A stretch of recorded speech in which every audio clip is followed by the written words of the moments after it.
Bonjour et bienvenue dans cette section sur la vision. Dans cette section, vous apprendrez à créer une mentalité de visionnaire en vous-même et à penser comme un leader.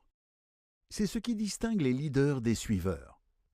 Nous allons commencer par apprendre à voir les choses en grand pour que ce que vous voulez accomplir personnellement et pour votre organisation soit parfaitement clair.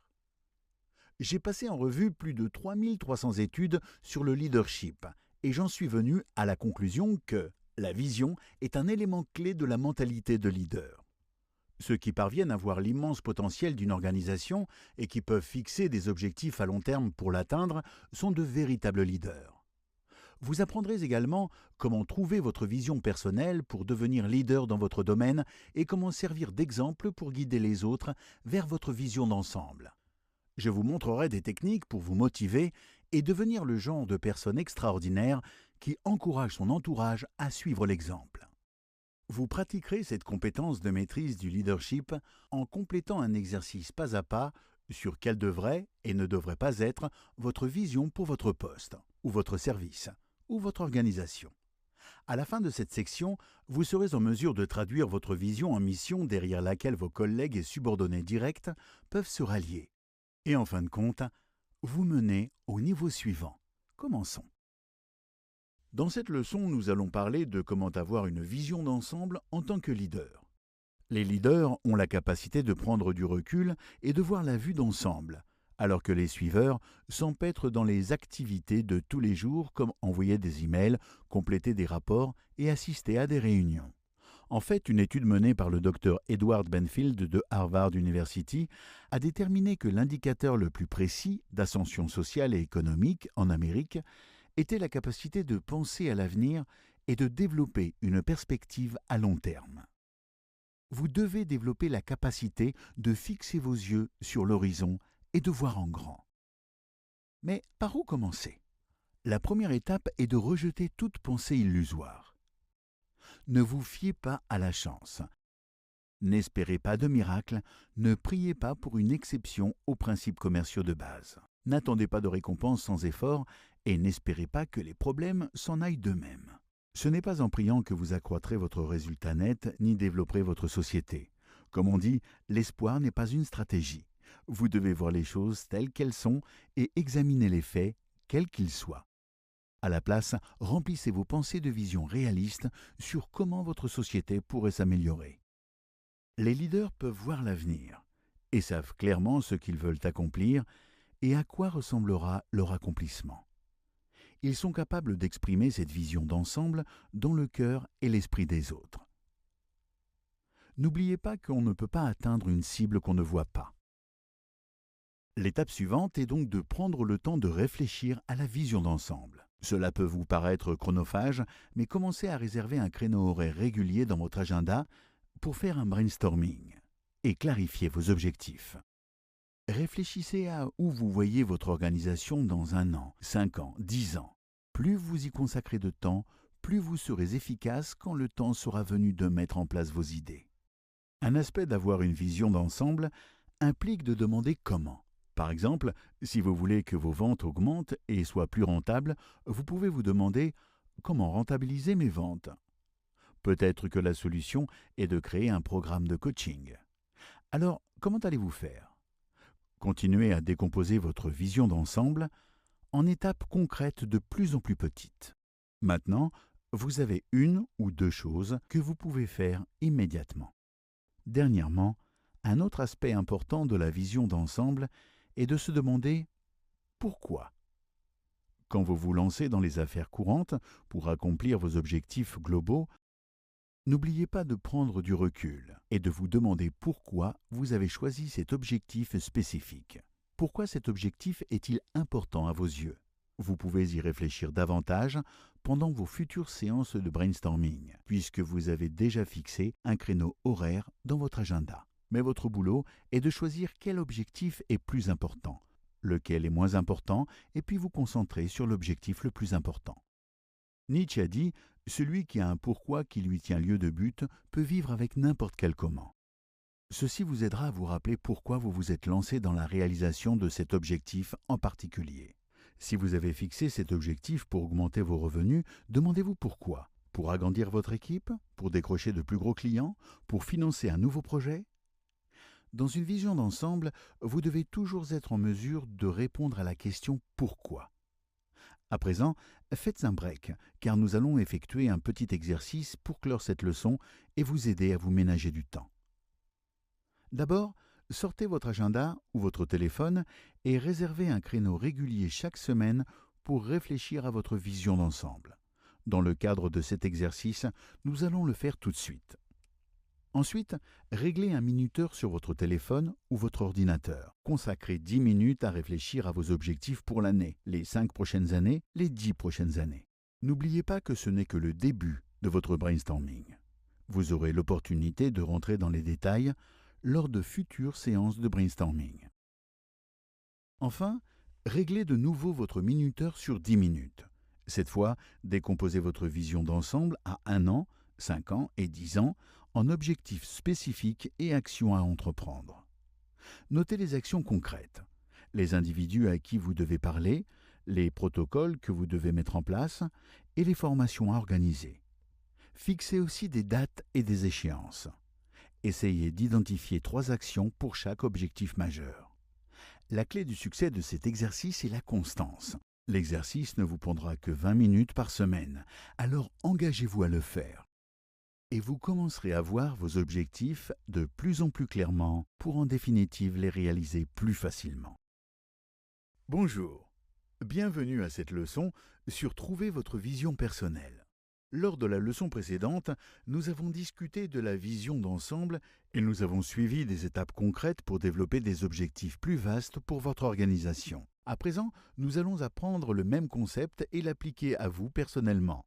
C'est une compétence importante à apprendre car vous ne pouvez pas réaliser une vision d'ensemble, encore moins visualiser les possibilités pour votre organisation si vous n'avez pas votre propre vision personnelle. En tant que leader, vous êtes en mesure de choisir un domaine d'excellence.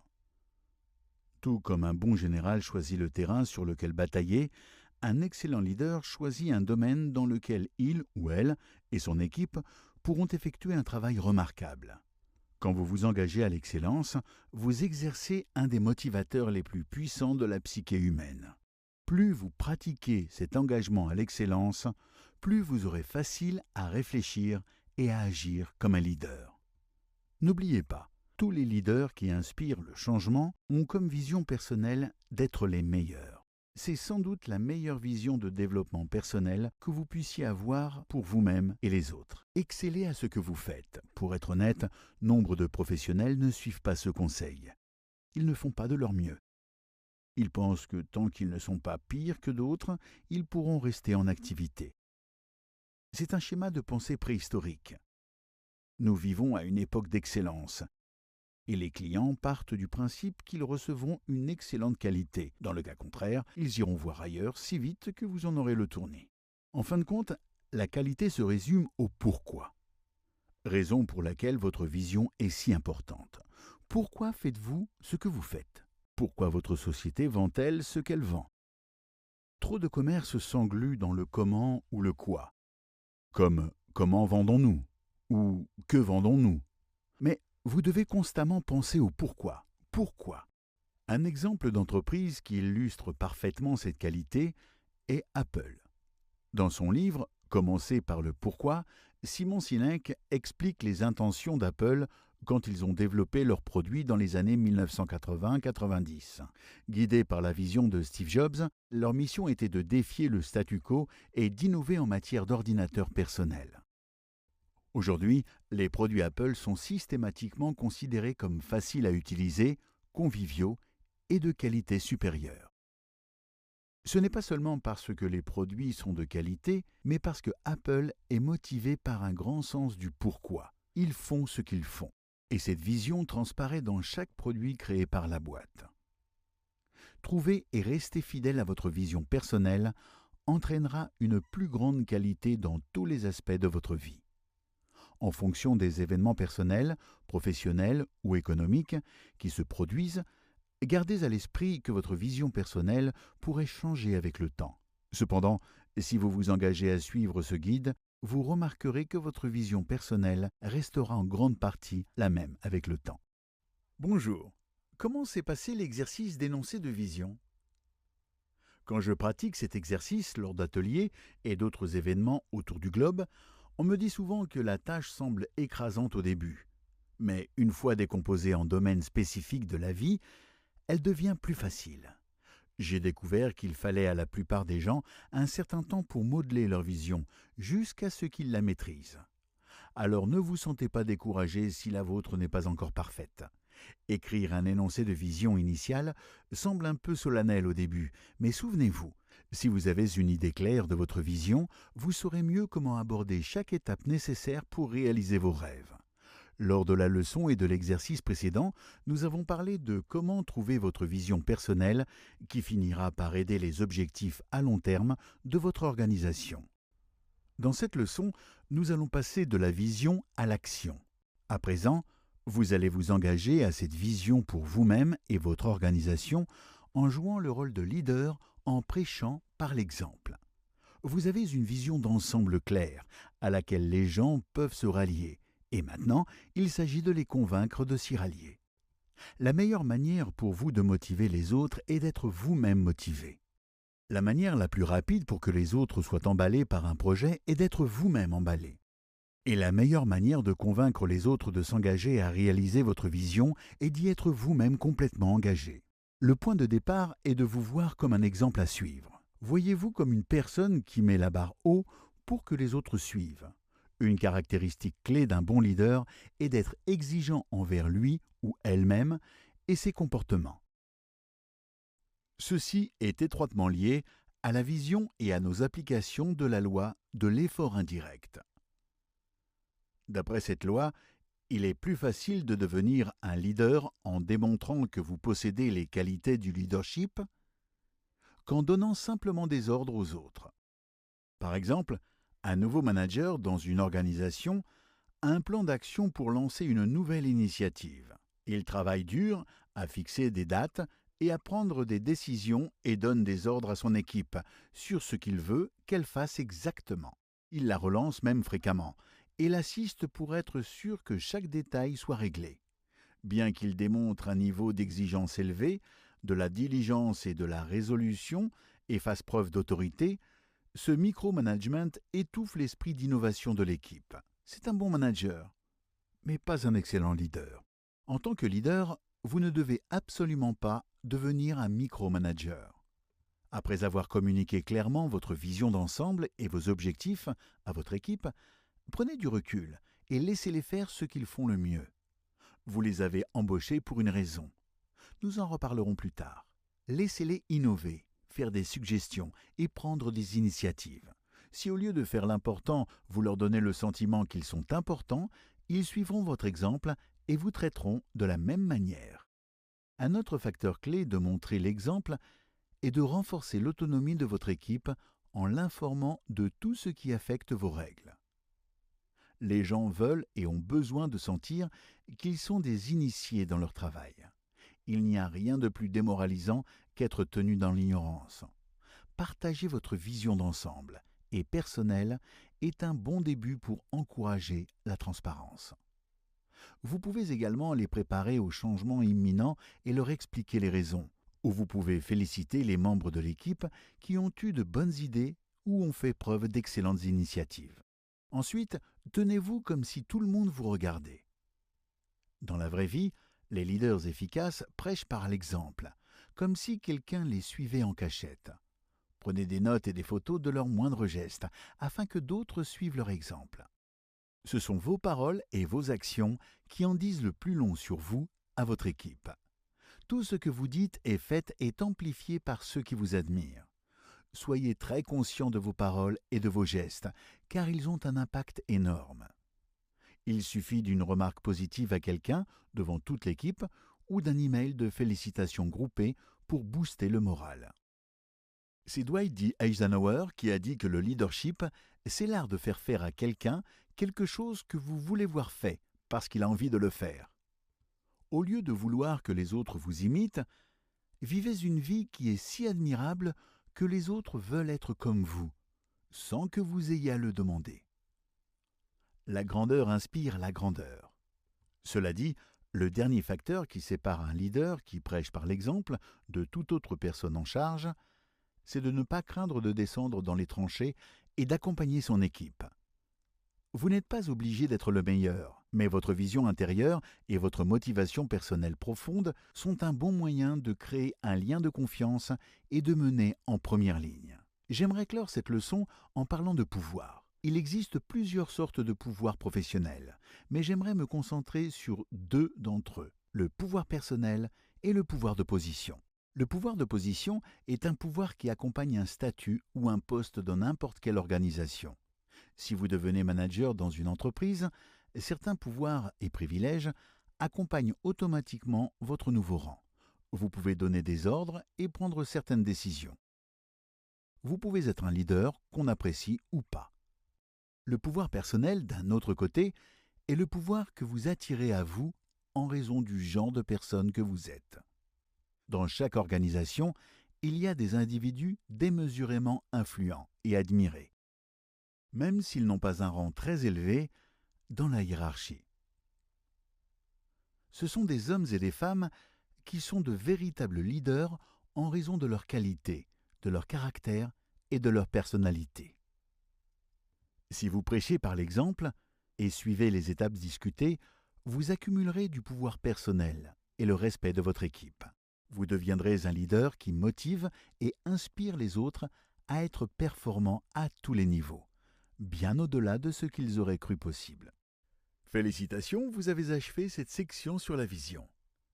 Dans cette section, vous avez appris à vous motiver en visualisant la vision d'ensemble, à fixer des objectifs visionnaires pour vous-même et votre avenir, et à prêcher par l'exemple pour motiver les autres à œuvrer vers la réalisation de cette vision.